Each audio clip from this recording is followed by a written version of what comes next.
Umabot sa 400 pulis mula sa Police Original Office 6 ang sabay-sabay na nanumpa, nagsuot at pininahan ng kanilang bagong ranggo sa ginanap na simultaneous oath-taking, zoning and pinning of ranks para sa second-level uniformed personnel sa ilalim ng calendar year 2025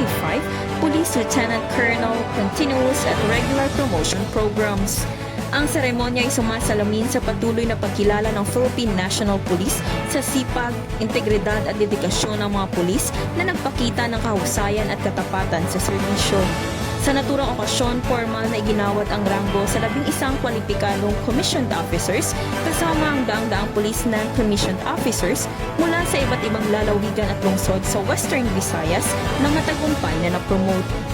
Taos-pusong binati ni Police Brigadier General Josefino Diligan, ang Regional Director ng Police Original Office 6, ang lahat ng mga pulis na na-promote at binigyang diin ang promosyon ay hindi lamang gantimpala sa mga nakamit, kundi isang mas mataas na antas ng pananagutan sa pagsisilbi at pangangalaga sa kapayapaan at kayusan ng komunidad.